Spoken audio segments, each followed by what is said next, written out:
Bismillahirrahmanirrahim. Assalamu alaikum urmattуу ugarmanдар жана көрөрмандар. Алла таалам буйруп бүгүн сиздер менен бир жакшы темада сүйлөшөйүн деп турабыз. Бүгүн жазга даярдык деген темада ушул багбанчылардын баш сабында турган биздин агайыбыз менен маек кылмакчыбыз. Устаз, кош келипсиз. Ассаламу алейкум. Алла таалам сизге ыраазы болгон болсун. Элибизге, жерибизге багбанчылык боюнча көптөгөн кеңештериңизди айтып жүрөсүз, Абдулла Ташевич. Бүгүн ушул жазга даярдык деген темада сүйлөшөйлүк деп турабыз, агай. Айтсаңыз башынан эле сиз бир нече жылдан бери ушул багбанчылыкка өзгөчө көңүл буруп, дарак отургузайлык, тигейлик, эгейлик, бирөөгө муктаж болбойлук, өзүбүздүн муктаждыктарыбызды өзүбүз кызмат кылып, өзүбүз кылайлык деп жүрөсүз. Ушулардын бардыгы мээнетиңиз айылдарга, райондорго чейин барып ушундай мээнет кылып жүрөсүз да. Ушул эмне үчүн мындай кылдасыз? Ошону өзгөчө басым кылып кетсеңиз. Ассаламу алейкум. Насихат радиосунун угуучулары, көрүүчүлөрү, саламатсыздарбы? Эми бунун бардыгын мен ушул биздин кыргыз элибиз дагы жакшы жашасын, туура жашасын. Ушул кыргыз элибиз дагы ушул башка бирөөлөргө муктаж болбосун. Анан ушул биздин кыргыз элибиздеги ушул азыркы болуп аткан саясий оюндар токтосун деп кылып аткан аракетим. Эгерде элдердин колу бош болсо, Санжар өзүң билесиң, сөз көбөйөт. Ооба. Сөз көбөйгөн жерде талаш пайда болот. Талаш пайда болгондон кийин ал жерде согуш пайда болот. Согушат анан. Анын кереги жок. Эгерде адам эртең менен кечке чейин иштесе, иш менен алек болсо, өзүнүн астына койгон бир жакшы максаттары болсо, мына ошол адам бирөөгө катык сүйлөбөйт, бирөө менен иши да болбойт. Өзүнүн иши менен өзү алек болот. Өзүнүн иши менен өзү алек болот дагы. Эч бир ошо кумурскага дагы мындай зыяны тийбей турган адам болуп калат да ошол киши.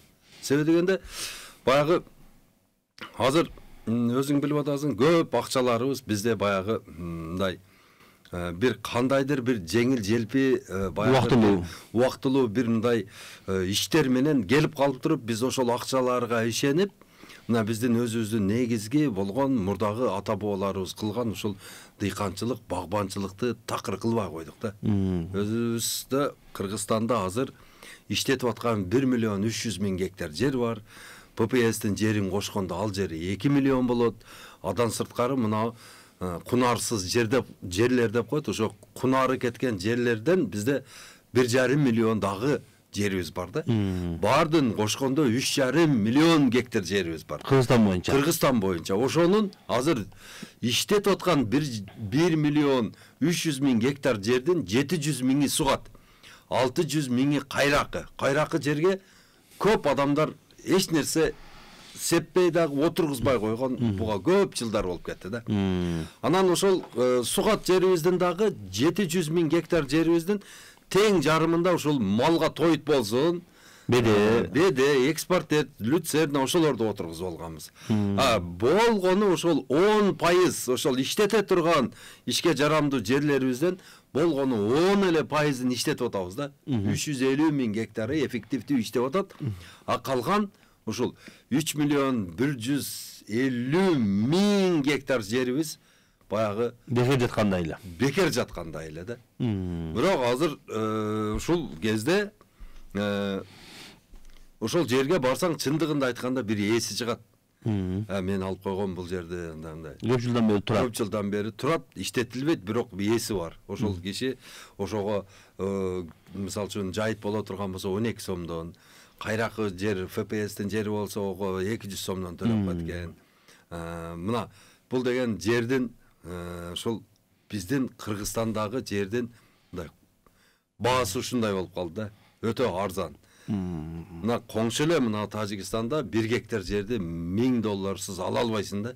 Иштетем десең. $1000 эң ушундай суусу жок жерден дагы ошол $1000 жер алам деп издеп жүрүшөт, бирок андай жерлер жок. Ошон үчүн ал жактан бизге көп нерсе ошон үчүн келет экен да. Жүзүм сезону менен убагы менен ошол жактан келет дайыма. Ооба, Бизди көп нерсени ошол жактан келип атпайбы? Тажикстан мамлекетинен бизге азыркы учурда дагы жүзүм келип атат. Жол жабык болсо дагы келип атат. Азыр Хусейни, анан кийин Кара Мерс деген жүзүмү ошол контрабанда жолу менен ушу Кыргызстанга киргизилип атат. Демек булар ошол өзүнүн жерин иштетип бизге сатып атат. Ошол өзүнүн ал жерде 1 метр да жер бош эмес. Биз өзүбүз кылсак болот ошол нерсени. Биз ошол 6 миллион кишини ошон үчүн 2 миллион гектарга бак отургузуп, ошол жака алып кирип кетейин деп атам да мен. Бактын ичине алып кирип кетейин элибизди. Элибиз иштесин. Бул иштегенде биринчиден саламатчылык жакшы болот элде. Ооба, ден соолугу. Ден соолугу болот. Анан ошол жерден органиканы таза нерсени жегенден кийин туура. Ошол жерден чыккан таза азыкты өзү жейт. Витаминдерге дене толот. Кан деген басым, баягы кан басымы менен ооругандардын каны нормалдашат. Баягы анемия болгондордуку көтөрүлөт. Анан кийин баягындай репродуктивный эл болобуз биз. Мындай көп балалуу болгон эл болобуз. Биздин келечегибизге дагы пайдасы. Келечегибизге, генофондубузга дагы аябай чоң пайда алып келет да. Рахмат агай, Алла разы болсун. Эми биз бул жерде дайым ушул эгин эгиш же болбосо адамдын күнүмдүк тиричилигине келгенде кээде ошол нерселерди бир аз динден алысыраак көрүп калган учурлар дагы болот да. Бирок чындыгында ал туура эмес. Ошон үчүн агай кээ бир нерселерге, аяттарга, хадистерге дагы көңүл болуп кетейин деп атам да. Сиз дайым айтып ушул нерселерди адамдарга жеткирип жүрбөйсүзбү? Бул жерде аяттарда Бисмиллахир-рахманир-рахим кээ бир аяттарды окуп берейин агай. Афалайтун ма тахрутун, Алла Таала өзүнүн берген нематтарыны милдет кылып, силерге ушундай нематтарды бердим дегенде, карабайсыңарбы, силер ушул эгип атканга да карабайсыңарбы? Антум тазраунаху ам нахнул зариун. Ошол нерселерди силер эккенден кийин, уругуну, будайды сепкенден кийин ошолорду ким чыгарып атат деп Алла Тааланын өзүнүн нематтарыны эскертип айтып атат да. Дагы бир башка аяттарда курма дарагы боюнча эккендигини, кандай мөмөсү чыккандыгы жөнүндө айтат. Будайды мисал кылып айтат. Бир баштан канча көп чыгат депчи. Алла Таала чындыгында жөнөкөй нерсе менен же болбосо мындай баалуулугу аз нерсе менен касам ичкенде же болбосо мисал кылып айтканда жөнөкөй нерсени айтпайт. Демек Куранда айтылган ушул мөмө жемиштердин, дарактардын айтылгандыгы, эскертилгендиги дагы бул жөн жерден эмес экен да. Дагы бир жакшы нерсе агай, пайгамбарыбыздын айткан сөзүндө биз мурунку аталарыбызды эле айтып жүрбөйбү? Хадисте айтат: "Мамин муслимин ягрису гарсан ав язрау заран фаякулу минху тайрун ав инсанун ав бахима илля кана лаху би садака." Эгерде кайсы бир инсан, кайсы бир адам, мусулман дейт, эгин эккен болгон болсо, дарак эккен болсо, ошодон адам жейби, жануарлар жейби, ошолордун бардыгына ар биринен садака болот дейт. Демек агай бул нерсе биздин динибизден алыс эмес. Ар бир адам өзүнүн динине жараша дагы, өзүнүн келечегине, келечек муунга карата дагы жүрөгүнөн берилип, садака деп, сооп ишти дагы максат кылып, демек иш кылса болот экен бул жерде. Азыр биздин Кыргызстан мамлекетинде ушул эгерде биз айткан бактарды отургуза турган болсо, биринчиден бул сырьевой база болот. Мына биз ошолордон өзүбүзгө дагы кышка дагы камда ала турган бардык полуфабрикаттарды чыгарып алсак болот. Мисалы үчүн варенье, соленье, мисалы үчүн бадырыңды туздап, бардык айыл чарба деген иштебесе мамлекет уже мамлекеттүүлүгүн жоготот экен да. Азыркы акыркы окуяларды эле далилдеп койбоду аны. Мына бизнес акча берет дейт. Бизнес акча берет дейт. Айыл чарба дейт. Мамлекетти мамлекет кылат дейт да. Биз эгерде өзүбүз мына мен айткан 3,5 миллион гектар жерде иштете турган болсок, биз башка мамлекеттерге азыркыдай бир дагы көз каранды болбойбуз да. Биз өзүбүздөн мына жүрөгүбүздөгү мисалы үчүн саясатты жүргүзө алабыз ошол кезде. Карсыбыз жок. Бирөөгө муктаж эмессиз. Бирөөгө муктаж. Азыр мисалы үчүн бирдеме болсо көз карандыбыз. Көз карандыбыз. Башка мамлекет бизге ун бербей коет, май бербей коет, чай бербей коет деп ошого мына мен ушул айтар элем мына кыргыз элиме. Элим бардыгыбыз чогулайлы дагы, чогулуп туруп мына ушул жерден Алла субханала таала бизге чыгарып берген даян нерсени. Ошол азыктарга башка мамлекеттерге бизни жалынбай эле ошолордун көзүн карабай эле деп айтар элем да. Мына ушул кезде азыр бизге ишке жарамдуу бизде бир 3 миллион калк боло турган болсо, мисалы үчүн ошол 3 миллион киши бардыгы 1 гектардан жер иштетчү боло турган болсо, 1 гектардан өзүнүн үй бүлөсү менен да. Ошол жерден ар бир гектар жерден мына алманы алып көрөлү, 50 тонна алма, семечкени алып көрөлү. Мисалы үчүн 20 тонна семечке чыкса, сафлор эксе, мисалы үчүн баана будай отургузса, барды 3,5 миллион гектар жер иштеп турса, элдин муктаждыгы камсыз. Элдин муктаждыгы толук камсыз болот. Мына ушуну айтып атабыз да элдерге. Агай, кечиресиз, мына ушул жерде дагы бир жакшы маалымат бар экен да. Ислам тарыхында эң биринчи Мадина элине будай эккенде Талха бин Убайдулла, Талха деген адам киргизген экен. Будай эгишти. Ошол кишинин эккен будайы ошол Мадина элине 1 жылда жетет экен. Bir адамдык. Ана, бар экени кара, машалла. Эми демек бул биздин ислам тарыхыбызда бул нерсе бар нерсе экен. Биздин өзүбүздүн тарыхыбызга карасак деле. Кечээки жакынкы күндө эле карасак, 2000-жылдардын айланасында деле будай көп эгилет эле, семишке көп эгилет эле, сафле көп эгилет эле. Биз базарларда өзүбүздүн эккен, өзүбүздүн майларды өзүбүз жейт элек да. Азыр базарда андай майды таба албай калдык. Баардыгы сырттан келген. Былтыр билесиз, пандемияда кандай неме болду, кыйынчылык болду, майды кымбаттагандыгынан. Май кымбаттады. Ошон үчүн эмне деп айтат элеңиз? Азыр быйыл деле мүмкүнчүлүк бар да. Бош жерлер жатат, мына Бишкек шаарынын айланасында деле бош жерлер жатат. Будай эген деген болгон болсо, бул адамдарга банкрот болуп калыштан коркушат да, ошондуктан эгишпейт абы? Эми адамдардын биринчиден отургузбай аткандан бирден бир себеби бизде су кат маселеси өтө кыйын болуп атат. Бизде 30 жылдан бери ирригацияга ушул адамдарга суу жеткирип берүү боюнча каражат жумшалбай атат да. Жакшы. Каналдар казылып калып атат. Багында кайра тазалап атат каналдарды, бирок жаңы каналдар кошулбай атат. Жаңы суу магистралдарын салыш керек. Элди толук суу менен камсыз кылып туруп, анан экинчи маселеси бул элди урук, таза урук менен камсыздаш керек. Камсыздоо, анан кийин таза ушул дүйнө жүзүндөгү ошо бардык элдер отургузуп аткан баягы заманбап эң акыркы ушул технология менен жасалган көчөттөр менен камсыз кылышыбыз керек да элибизди.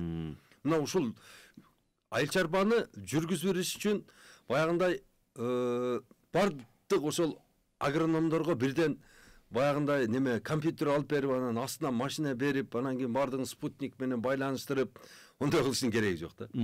Айыл чарбага суу керек. Суу этап менен айткан болсок, ошондой эң биринчи сууну даярдап бериш керек экен. Сууну даярдап бериш керек. Анан ошол суунун магистралын коюп берип туруп, ошого суу жеткирип келиш керек. Анан экинчи этабы ошол багбандарга көчөт, дыйкандарына болсо таза урук бериш керек.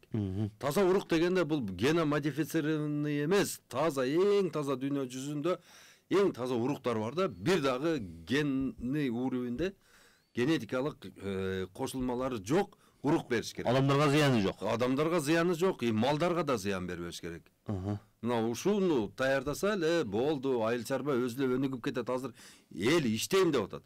Суусу жок, уругу жок, анан кийин ошол көчөтү жок отурат да. Мен сунуштар элем, мына азыр биздин ошол бийлик башчыларына айтар элем. Туугандар, азыр ошол биздин мамлекетке ошол дүйнөлүк каржы булактарынан өтө көп каражат келип атат.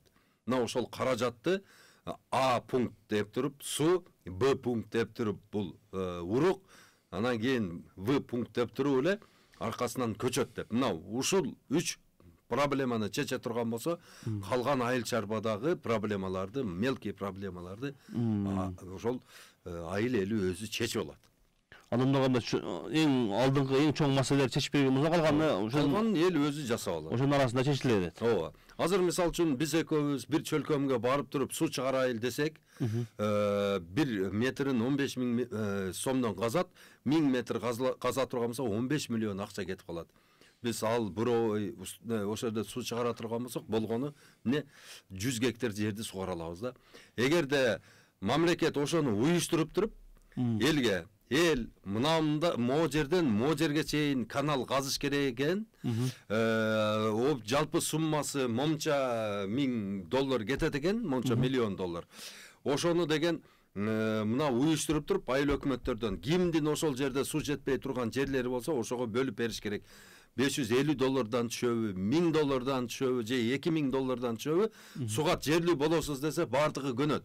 Суу келип үстүндө суу турса акчаны бардыгы чыгарат. Буну только уюштуруу керек да. Уюштуруш керек. Болгону уюштуруш керек. Мына мен башында айтып кеттим го, кунарсыз 1,5 миллион гектар жер бар деп. Ошону азыр жогорку кеңеш нарыдан бери карап туруп, ошону айыл өкмөттөргө бөлүп берип туруп, колунда жок жакыр үй бүлөлөргө биринчилерден болуп бөлүп берип туруп, иштеткиле. 1,5 миллион үй бүлөгө бөлүп берип туруп, анан ошол эле кезде ошол жерден мына суу чыгарып беребиз, момча каражаттан төккүлө деп туруп, азыр акчасы жок адам аз эле бар.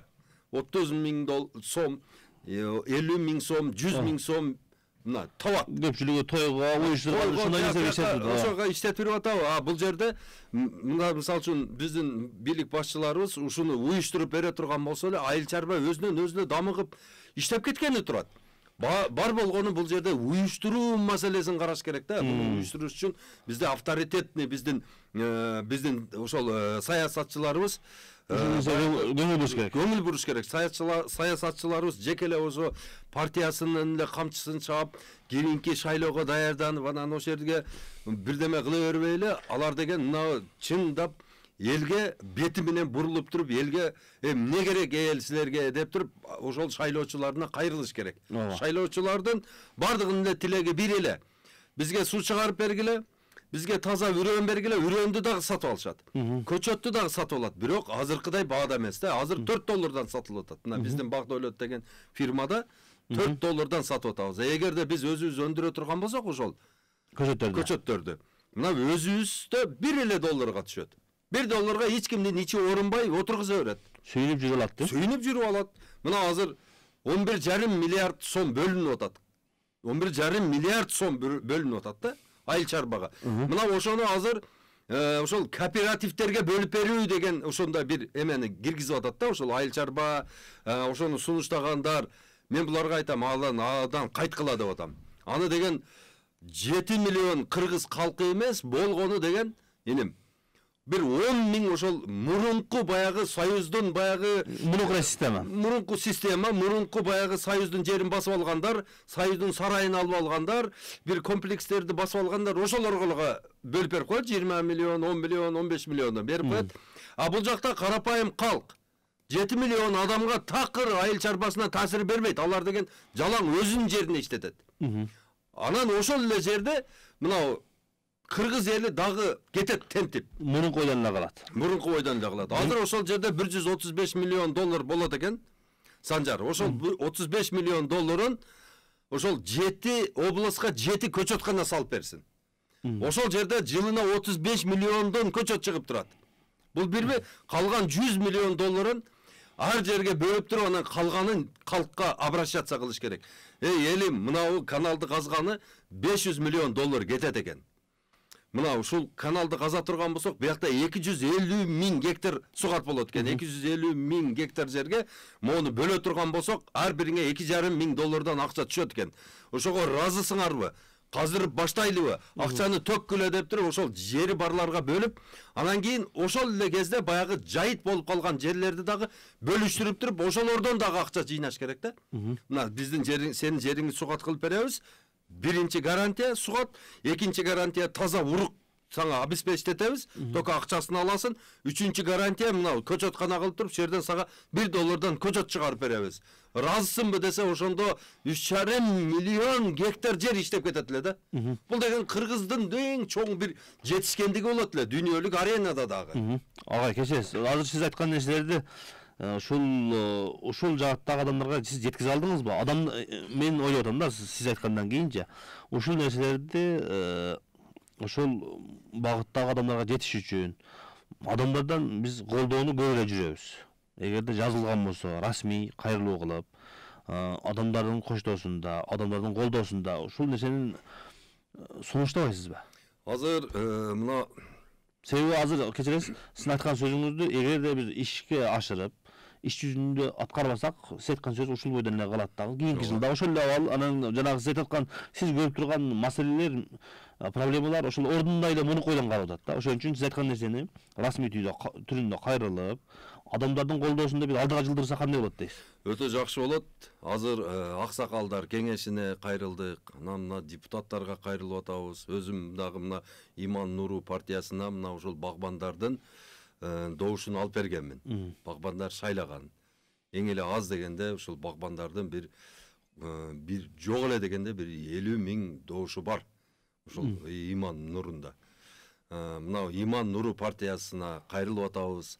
Иман Нуру партиясынын жетекчиси Нуржигит Кадырбеков аябай колдоп, бул дагы эми айылда өскөн жигит, чөп чаап, мал карап, будай сугарып, ошентип эле жүргөн жигит да. Бул дагы бар жок маселени түшүнүп атат. Ал дагы айтып атат. Бизде акта дагы мен жашаган жерде дагы мурдаңкыдай дыйканчылык болбой калды деп атат. Айылда кайрылып атабыз. Анан ушул эле кезде эми мени тукурган дагы кишилер көп да. Абдулла Ташиевич окуй, митинг кылайлы, элди топтойлу, анан мында эми баягы чындап айтканда бечелге жөтөлдү эмне кереги бар дегенде биз азыр зорго турсак, анан мен дагы баягы бир провокаторлордун сөзүнө ишенип анан площадка элди алып чыгып алсам, анын кажети жок. Ошонун кажети жок. Расмий түрдө биз бир нече жолу кайрылдык. Расмий түрдө. Жооп жок, жообу ойлонобуз, каралып атат. Неме кылып атабыз? Мына ошол бийлик башындагылар өзү бизге элге кайрылыш керек да. Эми эмне муктаждыгыңар бар деп. Туурабы? Эл өзү азыр сурап атканын элдикин бериш керек да. Эл суу сурап атат. Ел арзан урук сурап атат, таза урук сурап атат, көчөт сурап атат. Биз кайрыла берип, биздин жазган каттарыбыз пачка жатат, бирок жооп жок. Жооп берилбей атат да биздин каттарга. Ойлонуп көрөбүз. Айланып кат келип, дагы бир суроо менен келет. Жазып туруп кайра жөнөтөсүн, айланып келип атпайбы? Ушунусу эме болуп атат да. Мына Атамбаевдин кезинде айтып баштаганбыз. Ушул 3,5 миллион гектар иштетели деп. Атамбаев болду, мынтебиз. Мына азыр Сооронбай Жээнбековду коюп берем, өзү дагы аграрник, жайлайсыңар деди. Сооронбай эке болсо 3 жыл иштегенде тегеле бизге көңүл бөлбөдү, иштен кетти.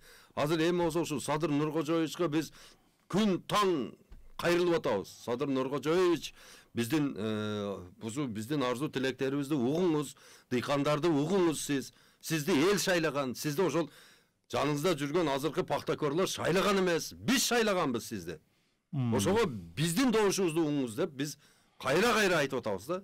Садыр Нуркожоевич азыр бизге ошол шарттарды түзүп бериш керек. Мына ошол 11,5 миллиард дагы кайра эле ошол көпөстөргө кетип калса бул деген ошол айыл чарбага келген бир мындай күч дагы чачылып кетет да. Мурунку кадрлар кайталанып калбаш үчүн дең. Ошон үчүн мен азыр сиз айткандан байкаган нерсем агай, ушул жердеги жоопкерчилик дагы убактылуу экенин чындыгында биз жакшы билишибиз керек. Кызмат эми колдун кызмат ушундай жакшы жерге элдин кызматын кылайын деп бардык. Эми өзүнүн бизнесин кылса деле, өзүнүн ишин кылса деле, ошо менен биргеликте элдин кызматын кылса деле эч кандай бири-бирине каршы келбейт да. Көрүп атабыз канча жыл өткөндөн кийин да бул нерсе өтө турган нерсе экен. Кайра ошол өзүнүн мөөнөтү бүткөндөн кийин өзүнүн жүрөгү сүйүнө турган, элдин астында жүзү жарык боло турган адам сиз айткандай сөзсүз түрдө азыркы адамдардын бүгүнкү күндө муктаж болуп турган нерсесине сөзсүз түрдө көңүл буруш керек деп ойлойм да. Себеби бул убактылуу нерсе болуп атат. Мен эртең кылам менен 5 жыл деле бир паста өтүп кетет да. Мына Атамбаев эгерде ушул биздин сөзүбүздү угуп 2015-жылы ушул ишке аракет кылып койгондо Атамбаев мындай акыбалда калбайт эле. Атамбаевтан кийин ушул Сооронбай Жээнбеков ушул айыл чарбага көңүл бөлүп, биз айткан бактарга отургузуп, ушуларды аракет кылганда Сооронбай Жээнбеков да кетпейт эле. Эми бул шанс, эми Алла Таала ушул Садыр Нуркожоевичке буйруду. Садыр Нуркожоевич азыр башка бир проблемаларды коюп туруп, токтоп тургула. Мен элиме суу керек турбайбы? Мындай кылайлы. Давай чакыр, геодезистерди чакыр, бардык ушул тармакта иштей турган адистерди чакыргыла, бир чоң жыйын өткөрөлү деш керек. Чоң жыйынды өткөрүп туруп, давай проектти чийгиле. Мындай кылла, ашар жолунан кылла. Өзү барып, давай бисмилля деп баштадым каналды. Ана кошумчаңы алып келди. Ошол жердеги баягы неме элдик салым деле болуш элдик керек. салым өтө чоң болот, элдик салым. Эл деген бул сүйүнүп кетет мындай иштергечи. Ооба, азыр ар бир өзүнүн айылына жумшаш үчүн өзүнүн көчөсүнө, өзүнүн айылына жумшагандарды, акча чогулткандарды көрүп мен да таң калдым. Мурункуга карагандачы. Мен деле азыр ушул жашаган жерде адамдар өздөрү эле чогулуп, өздөрү эле акча чогултуп, көчөлөрдү өздөрү эле оңдоп, суусун өздөрү чыгарып эле ушундай кылып атышат. Ооба. Жада калса азыр айылдагы шаардан алыс жердеги айылдарда деле адамдар Россияда иштегендери бар, башка мамлекетте иштегендер бар, шаардагылар бар. Өздөрү акчалар чогултушуп, өздөрү суусун чыгарып, өздөрү жолун оңдоп аракет кылып атышат да. Демек биздин бийликтен дагы ушул нерселерге бир аз көңүл буруп, элдик салым менен бирге кылган болсо, бул нерсе тез эле жолго түшүп кеткендей. Анан бир эле бул жерде бул Кыргызстандын суусун бир эле кыргыздар ичпейт да. Бизден аккан 100% суунун 6%ын эле биз пайдаланабыз. 94%ын Өзбекстан, Тажикстан, дальше о жака кетет. Ары карай кетет. Казакстан. Мына ошондо биздин президентибиз ошол 5 президентти топтоп туруп, бизде мына ушундай маселе болуп атат. Мына эртеге суу таңкыстыгы келип атат. Мына 2040-жылы өттө ушул абалды оңдобой турган болсок, машинени азайтып, дарактарды көбөйтүп, сууларды деген мындай экономдоп, ушундай кылбай турган болсок, Санжар 2040-жылы биз Африкада ысып кетет экенбиз да. Бул өтө чоң коркунуч да бул. Ошон үчүн кайрылыш керек. Өзбекстандын президентине кайрылыш керек. Азыркындай мындай кылып жөн эле баягы кәмпит алып же дегендей кылып 50 миллион бербеш керек ал киши. Ал деген эмне? 5 миллиард доллар ажыратыш керек мына Кыргызстандын экологиясына. Мына биздеги бардык дарактар ушул жерде влага сакталып туруп, биздин мөңгүлөр өсө турган болсо, таза суу аларга таза суу бар. Таза суу барып турат. А суудан башка эмне керек адамга? Нефти чалбайсың, газ менен тирилигиң бүтпөй туруп, суусуз эмне өсөт, эмне болот? Ошон үчүн талапты катты коюп туруп эле биргеликте кылса болот. Биргеликте кылыш керек. Буну баягы ылдыйдагыларды биз кыспашыбыз керек. Ошон үчүн булар бизге дагы ушул бардык өздөрүнөн чыккан каражаттардан жардам берип туруп, мына биз айтып аткан проекттелерди жасашып туруп, анан капельный системага жалпы Азия өтүш керек да. Мына ошондо анан кийин биз деген дагы узагыраак баягы табиятты сактап кала алабыз. Табиятты сактап, өзүбүздүн кийинки муундарга өткөрүп бере алабыз да. Буну мен айтканмын. Мына ошол именно ошо нарын суусун тартып айтканмын ошону. Элим Өзбекстан эли, Тажикстан эли, Казакстан эли, жалпы ошо Орто Азия, мына көрүп атасыңар, мына немени сызыкты көрдүңөрбү? Суу ушул жерден акча эле, азыр болсо мына төмөнгө түшүп кетти. Булар эмнеден билесиңерби деп туруп, какыраган талааны көрсөткөнмүн. Мына тала турат. Мына ошо талалардын бардыгын жашылдандырайлы. Жашылдандыра турган болсок, нымдуулук сакталат. Нымдуулук сактала турган болсо, мөңгүлөрдүн эриши токтойт. Анан акырын ошол силерге дайыма ичүүчү сууңар барып турат деп туруп ошону мен айтканмын да. Демек бул маселе бизге эле тиешелүү эмес. Бизге эмес, бул аларга дагы өтө тиешелүү. Мына биз го мисалы үчүн суу бербей коюп туруп, өзүбүз менен өзүбүз боло турган болсок, бизге суу жетет, көп жылдарга жетет. Булар суусуз кала турган болсо, коңшулар, буларга өтө кыйын болот. Демек ушул нерселерди биргеликте кылышыбыз керек. Биргеликте кылышыбыз керек. Эми агай азыр ушул жаз дагы жакындап баратат. Эми ушул сиз айткан жылдардан бери болгон иш-чарага бир аз көңүл буруп кетейин деп атам да азырчы. Кээде сиз ушундай көп идеяларды, көп сунуштарды адамдарга айтканыңызда кээде адамда мындай ой пайда болуп калышы мүмкүн да. Айтылган эле сөз ишке ашпаган нерсе депчи. Ошого ишке ашкан жагына дагы айтып кетсеңиз. Сиз баштагандан бери кандай жылыш болду ушул айыл чарба багытында? 2015 баштаганбыз. Биз айтып баштаганда карлик, полукарлик көчөттөрдөн 20 000 араң сатылат эле. Анан элге түшүндүрүү иштерин жүргүзүп, бунун интенсивный багбанчылык элге көп пайда берерин, анан кийин экономикалык жактан жакшы экенин бардыгын тастыктап бергенибизден кийин азыр жылына 1 миллиондон ашык көчөт сатылып калды. Бул бир канча эсе. 20 000ден азыр 1 миллионго жетти. 1 миллионго жетти. Быйыл прогнозубуз бар, Кудай кааласа 2 миллионго жетет деген прогнозубуз бар. Ошону мен сизден сурап коеюн агай. Ушул нерсе кантип байкап атасыздар сиздер? Бул деген машина кирип атпайбы? Машина бизге кирип атат, биз сатып атпайбызбы ошонун бардыгын өзүбүздүн фирмадан. Сырттан келген көчөттөр. Bunun бардыгын фиксация, bunu эсептеп отурабыз да буну. Сырттан келген көчөттөрдүн бардыгы. Демек ушул жылдары ушундай жакшы жылыш болду. Жылыш болду. Анан дагы бир жакшы жылыш ушул биз баштаганда Кыргызстан боюнча бир 4-5 эле адам сөөлжан багат эле да. Эми 30га жетпеген адам багат эле.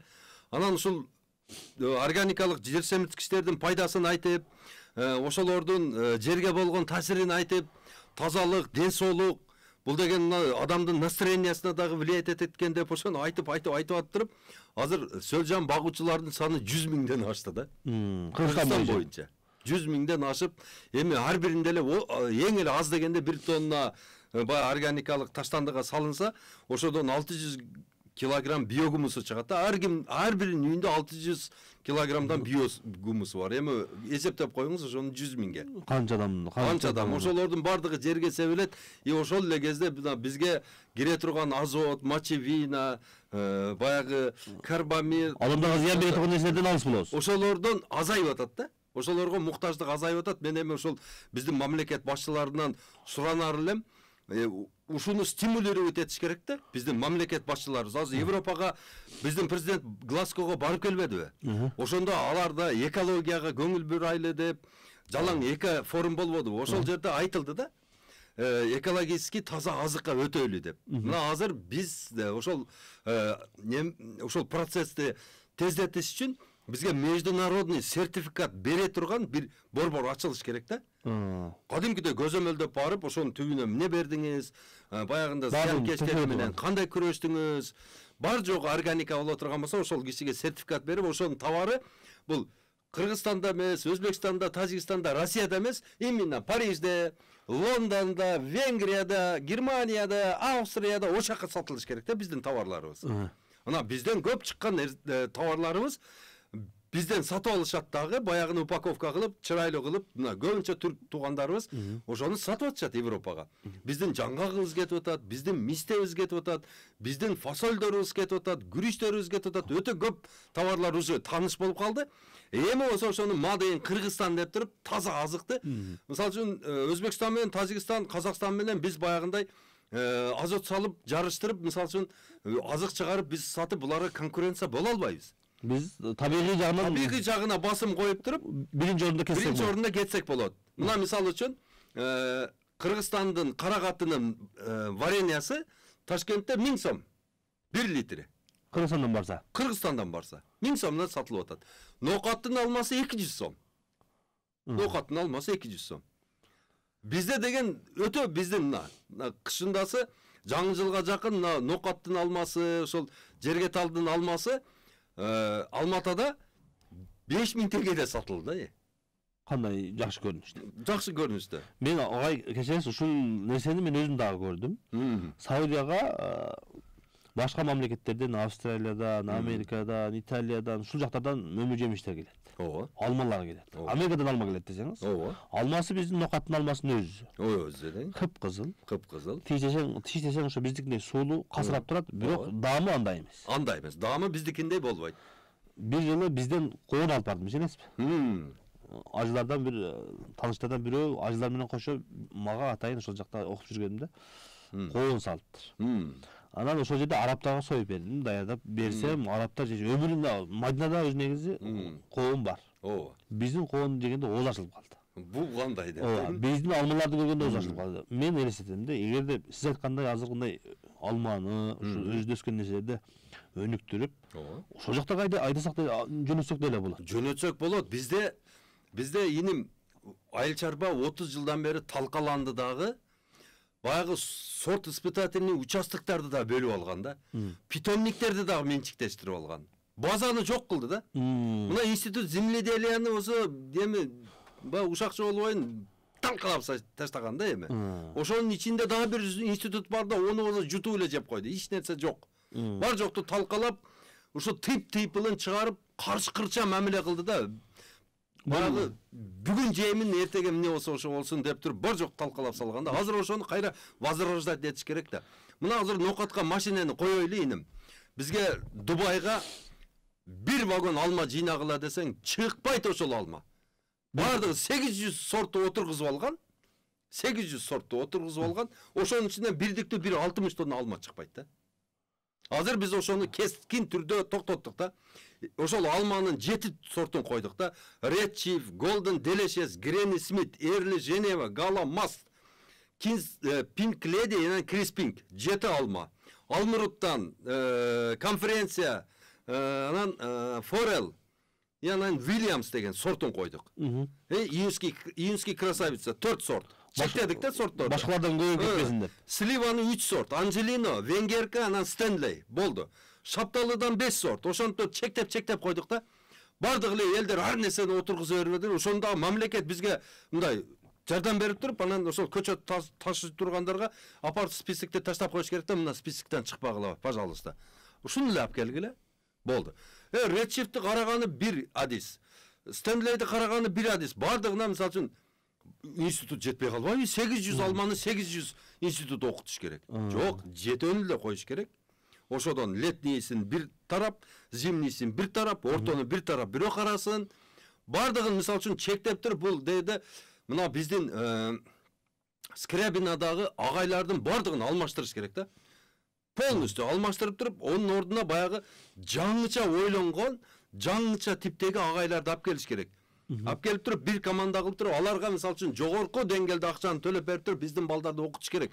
Ар бир айылга бирден агроном керек болуп атат азыр. Эң аз дегенде. Эгерде 3төн, 4төн, 5тен боло турган болсо, агроинженер, бул биздин бактыбыз болот. Мына ушул эмеге ажыратылып аткан, гумпомушка келип аткан акчадан мына азыр 60 миллион долларды жулуп эле алыш керек дагы. Ар бир райондон 100дөн агроинженер окутканы бул Германияга, Польшага, башка мамлекеттерге, Канадага, Италияга, Турцияга жөнөтүш керек балдарды. Украинага барып окуп келишсин. Окуп келип туруп биздин айыл чарбаны көтөрүш керек. Эң жаш агроном менен чоң да. Анан барып туруп сүйлөшүп туруп, мен айткан сортторду мындай десең, билбейт. Вообще одон жок да. Эч нерсени неме албайт. Кайсы алманы билесиң? Апорт дейт. Ой, молодец дейсиң да. Не дейсиң андан кийин? Демек ушул айлык алып атат. Өзүн мисалы үчүн Нефпроф пригоден да, ал киши. Ал жерде вообще ого даже 1 сом айлык төлөнбөш керек да. Мына. Демек өзгөчө бул адис жагына да көңүл буруш керек. Адис жагына сөзсүз көңүл бөлүш керек. 3,5 миллион гектар ошол жерди иштете турган ошого жетиштүү адис керек да. Анан ошолорду окутуп келгенден кийин ошолорго шартты түзүп берип туруп ошолорду иштетишибиз керек. Агай, Алла таала ыраазы болгон болсун. Айткан сөздөрүңүз, сиздин айткан сунуштарыңызды көптөн бери угуп жүрөбүз. Эми ушул сиз айткан сунуштарыңыз карапайым элге жакшы, азыр сиз айткандай өтө жылыш жакшы болот экен да. Эми ушул колунан келген адамдар дагы ушул нерсеге көңүл бурушса деп суранып кетет элек. Дагы агай, эми азыр жазга жакындап баратабыз. Ушул региондорго карап туруп дагы айтсаңыз, Бишкек шаарындагылар бизде эми билесиз, бул жагында тоо тарабы бар, бул жагында ылдый жагы бар да. Ушул жакка да айтып кетсеңиз, тоо тараптагылар не эксек болот, ылдый жактагылар не эксек болот, ушулга да айтып кетсеңиз. Туугандар, мына бакты көбүнчө эле верхний зонага отургуш керек да. Верхний зонада зыянкечтер 2 эле оодарылат дагы. Мына бакты дарылаш дагы, ошонун анан кийин түшүмүн мындай сапаттуу чыгарып алыш өтө ыңгайлуу да. Тоо тарапта болот. Тоо тарапта. Магистралдан жогору жак. Ооба. Ылдый тарабына, Бишкектин ылдый тарабына ошол помидор, капуста ошолорду отургуш керек. Мына эми Куда кааласа 14 февралда бак дават башталат. Лейлектин Разаков шаарынан старт алат. Анан Баткен, анан Кадамжай, анан кийин Кызылкыя, ушул жактан Нокат, Араван, Ошто болот, Кара Суунуку. Анан дальше кетебиз дагы, бардык Кыргызстандын бардык чөлкөмдөрүн кыдырып чыгып туруп, бардыгына консультация беребиз. Ошол ким менин сабагыма катышам десе, 0550 20 0007ге звонить этип, өзүнүн расписаниясын билип алса болот. Туугандар анан чалбай эле, жөн эле голосовой же болбосо жазып койсоңуздар мага ыңгайлуу болот. WhatsApp'тан эле мен жооп берип коем да. Эми азыр айтар элем, туугандар, көчөткө азыр заказды азыр бериш керек. кимге ошол көчөт керек боло турган болсо, азыр ошол эле телефонго 0550 20 0007 номерге чалсаңыздар болот. Туркиянын көчөттөрүн алып келип сатып атабыз биз. Бак Дөөлөт фирмасын негиздеп, былтыр 2 машина алып келип сатып пробный кылдык. Эми Кудайым буйруса бир 10 машинеге азыр планканы койдук, Кудай кааласа. Быйыл биздин өзүбүз эле фирмабыз, бир эле фирма 400 000 көчөткө планканы койдук, аракет кылдык. Азыр уже 5 машинеге заказдарыбыз толду, 200 000-ине. Азыр дагы 200 000 көчөткө заказ алдык. Анан бизде баягындай рассрочка бар. 50%-ын азыр бересиз, калган акчаны болсо 10 айга бөлүп коебуз. Мисалы үчүн 1 гектарга сиз $4000 көчөт аласыз, 1000 көчөт, ошонун жарымын төлөйсүз $2000, а калганын болсо 10 айга $200 бөлүп коебуз. Акырын бере бересиз.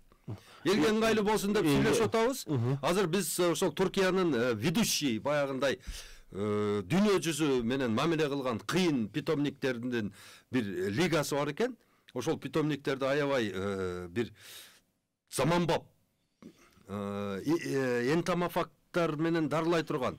Анан кийин ушул эмеге жалаң органикага болгон, органиканы жакшы кабыл алган, анан иммунитети бар, дүйнөлүк сертификаты бар көчөттөрдү алып келип атабыз да. Мурдагыдай шалам балам эч нерсе жок. Ошон үчүн айтамын, туугандарым, Өзбекстандын, Кыргызстандын, Тажикстандын, Сербиянын көчөтүн отургузбаңыздар. Алар эч нерсеге жарабайт, туугандар. Аны кайрадан 2, 3, 4, 5 жылдан кийин кайра жулуп таштап туруп, кайра эле ошол Турцияны же Польшаны отургуздасыздар. Азыр эми чыдап тургула, бир 4 жылбы, 5 жылбы мына ошактыкын ташып турабыз. Биз ал кишилер менен сүйлөшүп атабыз. Бул жака питомник кылайлы, бул жака питомник кылайлы, бул жака питомник кылайлы деп кайра айтып атабыз. Алар дагы азыр ошонун планын кылып атышат. Кудай кааласа ушу пландар ишке ашып кете турган болсо, өзүбүздүн көчөткана болуп калат, Кудай буйруса.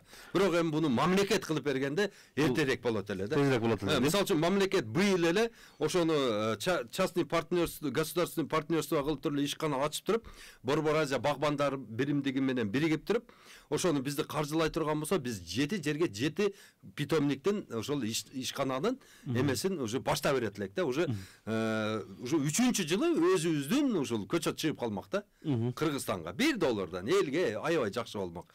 Анан ошол түрк өнөктөштөрүбүз менен дагы сүйлөшүп атабыз. Ушул көчөттү 1 жылга эмес, бизге 3 жылга түшүмүнөн расчет кыла турган кылып бергиле деп атабыз да.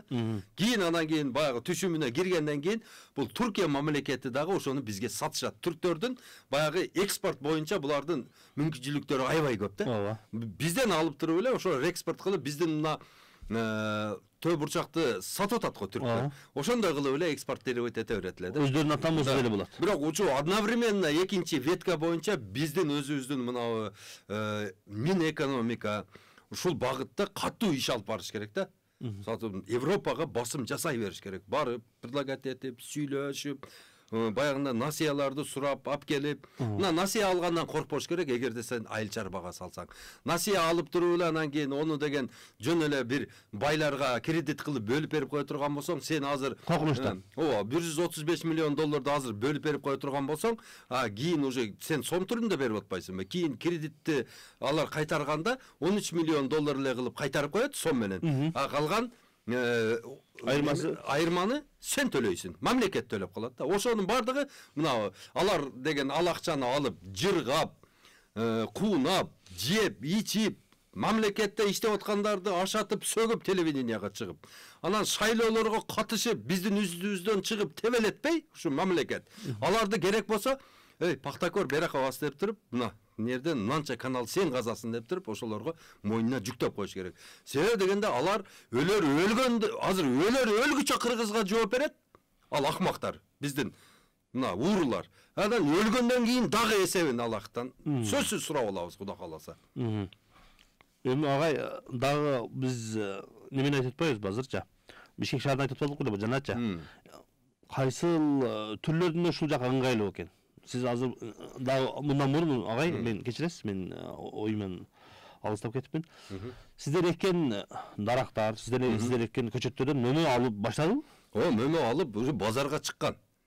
Red Chief, Golden Delicious, Granny Smith деген алмалары чыгып, биздин алмаларыбызды 30 сомдон сатып отурушат, а биздин алмаларыбыз 65 сомдон мына торговый сеттерге кирип кетип атат. Ошо жаңы келген Ооба, Red Chief, Golden Delicious, Granny Smith, Pink Lady, Crispy Gala деген алмалар, алар базарда сатылбай эле торговый сеттерге кирип кетет. Глобуска, Фрунзеге, Народныйга кирип кетет да сразу. Уже заранее акчасын төлөп коюшат. Жакшы, бул өтө жакшы. Өтө жакшы да. Экинчи нерсе агай, мынау кандай түрлөрүн эгиш керек экен? Тоолуу жактарга кандай эгишибиз керек экен? Сулуу жактарга кандай эгишибиз керек экен? Мына өзү бардыгы эле күнгө байланыштуу бул.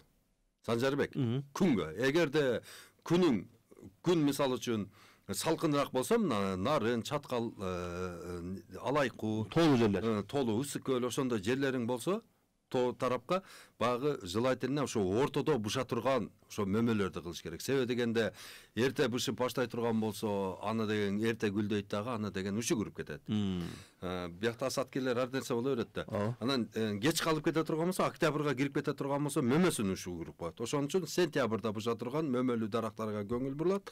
Ар бир көчөттүн өзүнүн анастасиясы бар. Мынанча жерге бийиктиги деңиз деңгээлинен мынанча жерге отурулуш керек.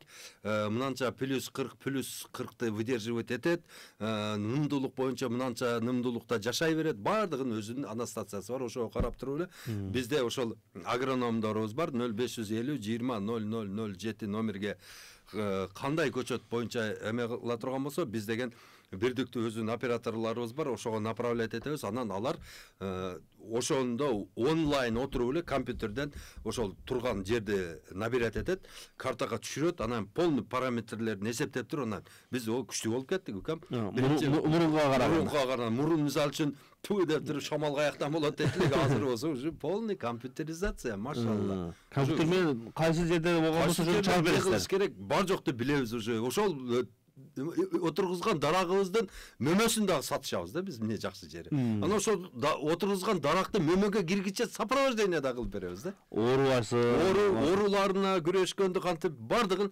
сопровождение кылып беребиз. Ошол мөмө ийгиликтүү, ошол көчөт ийгиликтүү мөмө беришине чейин. Эми мен азыр Кыргыз элине түшүндүрүп берейин, бардыгы алма отургузбаш керек. Алма отургузбаш керек да бардыгы. Бардыгы бирдей отургузбайбы? Жок. 1 миллион гектар жерге жаңгакты отургузабыз. Эң биринчи эмне бул? Жаңгактын өзү. Анан мисте. Анан кийин болсо ушул бадам. Ушулар отургуз башташты отургуздар? Фундук. Аябай сонун болот. Эги башташты, ошол өзгөнүндө бирлерде биз айтып аттыңыз эле. Бардык жерде эгилип атат азыр. Бардык Кыргызстандын бардык жерлерине ошо Багдаваттын таасири менен алхамдулилла, шүгүр Аллага шүгүр. Жаңгактар азыр сиз айткандай эгип башташты. Эгип башташты. Эми 1 миллион гектар жерге жаңгакты эгиш керек. 500 000 гектар жерге жалаң ягодный, бул деген переработкага.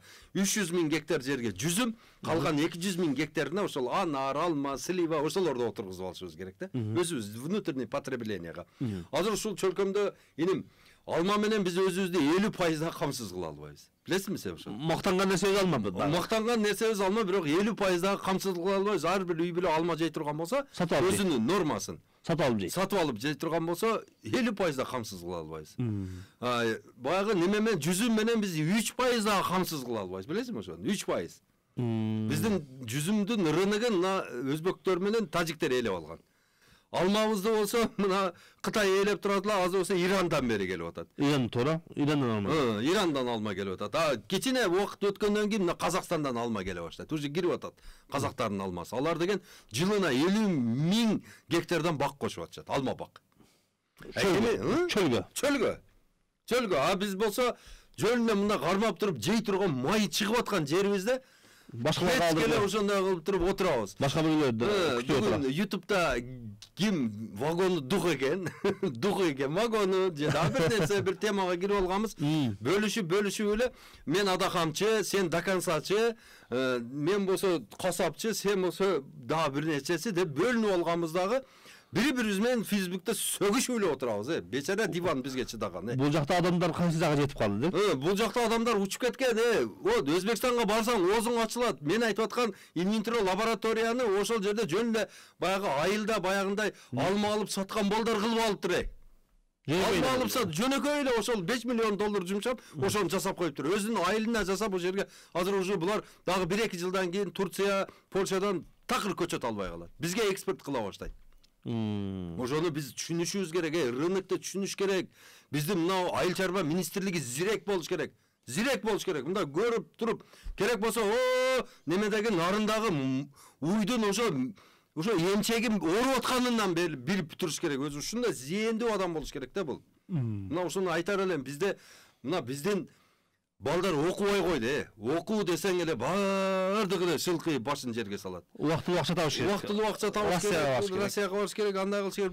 Эң жакшы Америкадагы мода болуп атат. Эң жакшы иш бул ушул айыл чарба. Мен айтар элем ата-энелерге. Азыр балдарыңарды ушул түркчө, англисче курстарга бергиле, ошону окусун, анан кийин математика. Мен аз балам өзү Түркияда, Измирде окуп атат. Балам айтып атат, ата, бул жерде 75 000 студент бар экен дейт.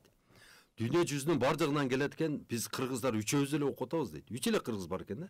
Эмне деген көрүнүш? Эмне деген көрүнүш? Айтып атат, дагы 50 000 кыргыз болсо дагы батырабыз. Институт рассчитан, оказывается, на 125 000 человек. Хотя бы азыр 5 000 студент жөнөтүшүбүз керек мына жазындасы. 5 000 студент бара турган болсо, ата-энелерге айтайын, балаңар келгенден кийин момундай эле кичине чырпыктан силерге миллиардтаган көчөт чыгарып бере ала турган чыныгы адис келет да. Чындап мынандай. Любой проблеманы чечет. Оору менен дагы күрөшө алат, баягы зыянкечтер менен дагы күрөшө ала турган ушундай универсальный кыйын бала келет да ошол жактан. Көчөттөрдү өзү чыгара ала турган. Көчөттү өзү чыгарат. Ошол көчөттөргө өзү кам көрүп туруп, ошол көчөттөрдү жетиштирип туруп, элге сатып, ушундай кыйын бала келет да. Айлыгы да кымбат экен булардын, $8,000. Биз 1 жылдык, 2 жылдык Россиядан иштеп келген айыктын көзүн карабашыбыз керек экен. Көзүн карабай, азыр $1000, $2000 берип аткан Американын карабаш керек. Фур айдаганга кызыкпаш керек. Ооба, 5 жылда белиңи жеп келесиң. 5 жылдан кийин сен уже жараксыз болуп каласың. Ал жакта Россияда азыр мисалы үчүн стройкада иштеп атат, суукта иштеп атат. 70 000 рубльге иштеп атат. Бирок бул убактынча да 5 жылдан кийин ал бала уже физикасы ошол өзүнүн ден соолугун жейт дагы кайра айылга келип отуруп калат. Мына ошол Россияда иштеп аткандардын ата-энесине айтамын. Силер ошол балдарыңар жөнөткөн акчаны жөнөкөй эле баягы шерине, баягындай касса, тойго, тияка бияка жумшай бербеңиздер. Эртеге балдарыңыз келсе, катуу уялып каласыздар. Балдарыңыздын көзүн кантип карайсыздар? Балаңыз сизден келип туруп, канча жылдан бери иштеп жүрөт? Канча жылдан бери иштеп жүрөт. Келсе баягы эле огород, бош жатат. Бир дарак жок. Бар жок, бир жаныбар жок дейт. Бир жаныбар жок. Мына силерге айтамын, балаңар келгичейин ошол 5 соттук жерге 100 көчөт батат иним. 100 көчөттү уже 3-чү жылы түшүм берип баштайт. Терип туруп Москвага посылка кылып жөнөтүп, балаң кандай сүйүнөт. Туурабы? Мисалы үчүн балаң Москвадан неберелери менен келсе, балам мен силерге арнап мына жерге 20 сотук жерге 400 көчөт эгип койдум эле. Мөмөсүн берип калды. Мына балдарыңа гилес жедир, өрүк жедир, шафталы, алма, ошолорду жеп, небереңер сизди сүйүп калбайбы? Мен дедушкам кандай азамат деп туруп, анан кийин болсо келсе эч нерсе жок. Келсе эч нерсе жок. Насыбайды баягындай салып коюп, баягы желбегей тонду жамынып, таза эле баягы баласынын көзүнчө нарда баягындай тасса тарпин келтирип, бир жерде тарат алып, намаз окуган киши болуп баягы. Кылган иши болсо бардыгы бардак. Тала бош. Жандыр акталган эмес. Жандар жок. Баланын ден соолугу кетпедиби? Ошо баланын берген акчасын жеп алып туруп, анан дагы бетин кантип балаң менен учурашасың. Ошого айтам, ата-энелер, бышык болгула. Барбагыла ошо чолный кассасына. Тойдун деле кереги жок. Мына ошо той кылгандарга айтам, ар бир кыргызда жер бар, үлүшү бар. Мына азыр 1 миллион сом чогулса, ошону чогултуруп эле, 2 жашка арнап туруп эле, бир койду союп, аксакалдардын бир 20 аксакалдын батасын алып берип, катмы Куран окутуп эле, туурабы? Анан ошо жерге бакты баштаган. Ошо полеге барып туруп эле, жазда үйлөсүн баласын, мартта туруп, дос чарларын чакырып эле, ошол жерде сонун кылып туруп, бакты эгип, дуаны берип, ошондой тойлорду кылыш керек. 1 гектар бак эгип берип койсоң, баягы 2 жаш ошол жерди карап, 3 жылдан кийин уже 2 жылдан кийин уже 3 жылдан түшүмүн сатып, бая жерде. Өзүнүн тиричилигин кылып кетет. Анан миллионго тойду өткөздү. Эртеси күнү болсо кайга келет Россияга? Эртеси күнү проблема башталат. Кредитти төлөш керек. Тойго мынча кетти, анча кетти, недовольство, ана мындай болот. Кайненеси келинин жаман көрөт, келини кайненесин жаман көрөт. Бала чыдабай анан кийин Россияга кетет. Россияга эмес, барана деп жообун берип атат. Бул шармандачылык да. Ооба. Анан онун көрөктү баг отургузуп койсо, баягы кыз дагы кеткиси келбей калат. Баг эктен мен кетпейм дейт. Менетим бар Дейт. Кыз дагы, баласы дагы, атасы дагы жакшы көрүп калат баласын, келини да жакшы көрүп калат. Кайненеси дагы келинин жакшы. Бул ынтымак болот да, бактын философиясын айтсам, Санжар, мен баягы саякбай каралайып төккөндө эле бир 2 күн төгөм да мен дагычы. А бирок ушуга биздин мына бийлик төбөлдөрү дагы мындай өзүнүн зиректигин, өзгөчө көңүл буруш керек да бул ишкечи. Бөлүп туруп, мына өзү дагы мисалы үчүн жаратып койду бактарды, неме кылды, эртеге президенттиктен кетти. Анан эл аралап жүрсө, бакты тигип койгон. Кайерге болсо алканып, суу чыккан.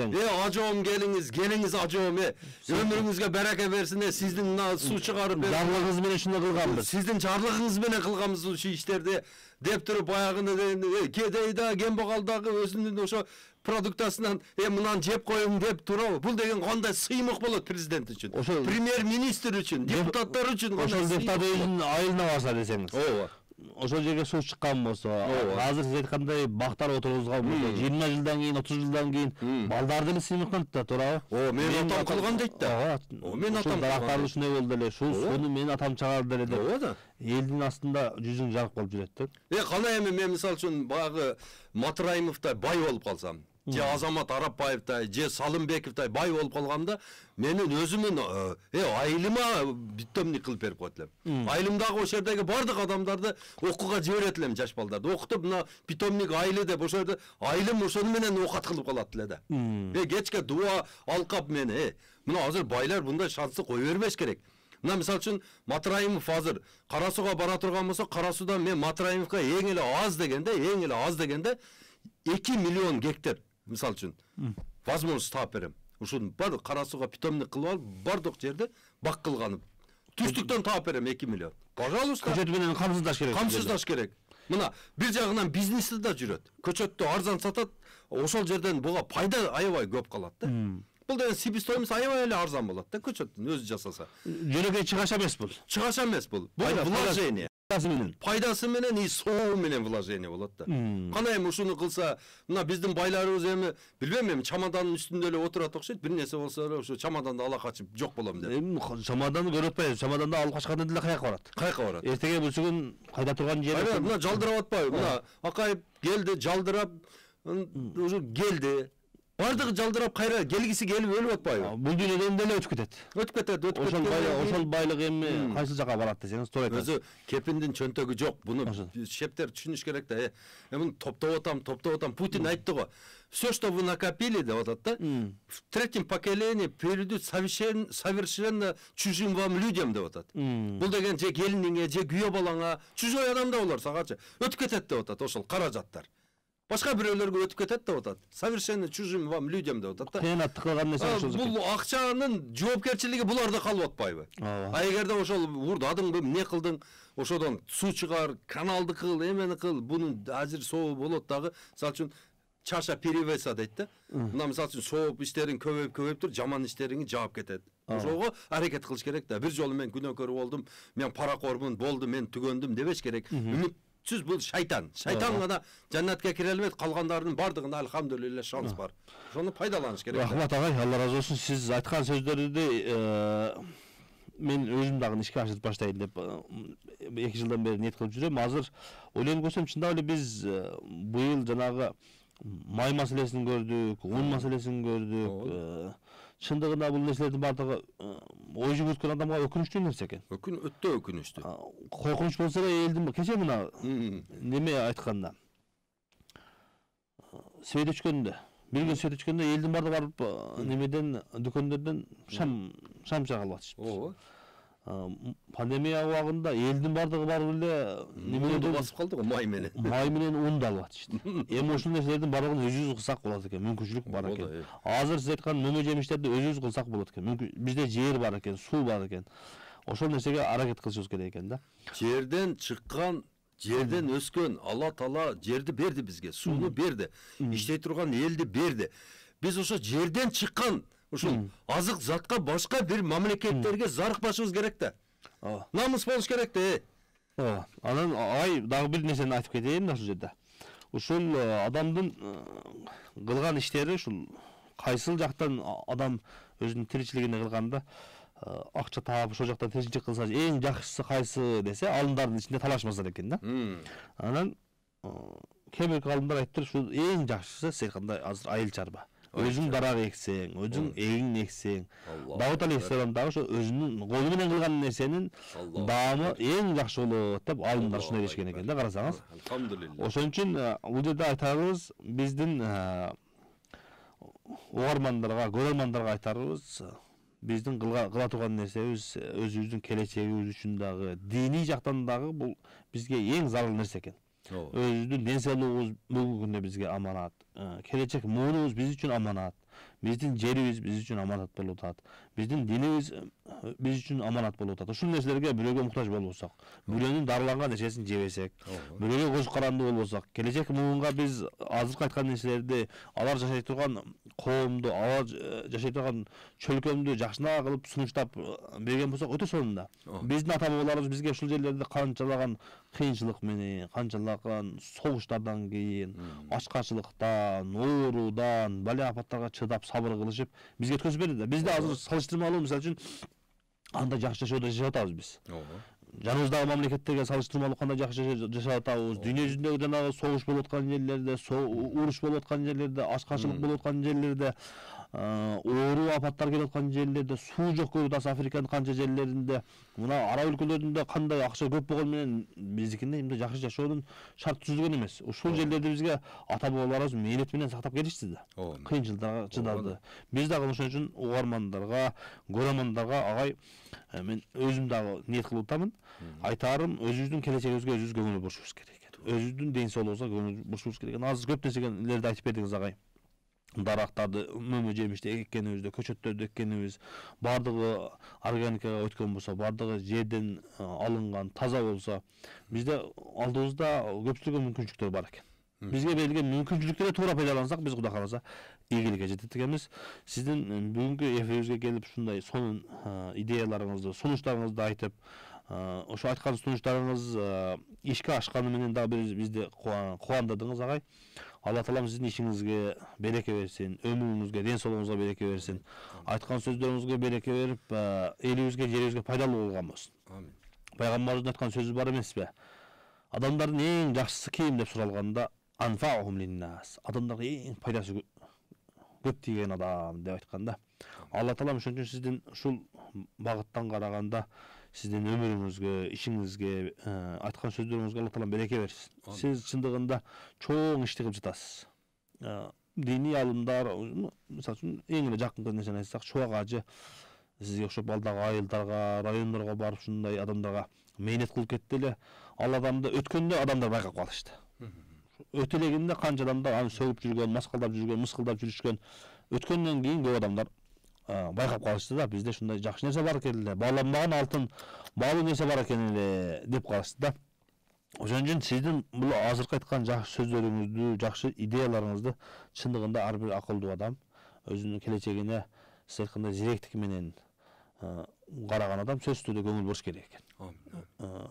Алла Таалам берекелүү кылган болсун, элибизге, жерибизге пайдалуу кылган болсун. Алла Таалам сиздин иштериңизге береке берип, айткан идеяларыңыз ишке ашып, биз дагы башка мамлекеттерге көз каранды болбостон, өзүбүздүн калкыбыздын муктаждыктарына өзүбүздөн чыгып бардыгы өнүккөн мамлекеттердин катарына кирелик деп Алла Тааладан сурап кетет элек. Келечек муунубузга биз сүйүнүп, өткөзүп бере турган болуп, алар биз өткөндөн кийин биздин атыбыздан сүйүнүп, ушул биздин ата бабаларыбыз мээнет кылып, ушундай бак дарактарды, элди, жерди ушундай даярдап, ушундай жакшы чөлкөмдү бизге даярдап кетишти деп аркабыздан дуа кылып тура турган аталардан болойлук деп Алла Тааладан сурап кетет элек. Урматтуу көрөрмандар, угармандар, сиздерге дагы өзүгө айткан азыркы ушул маекте болгон сөздөрдүн баардыгын Алла Таалам берекелүү кылсын.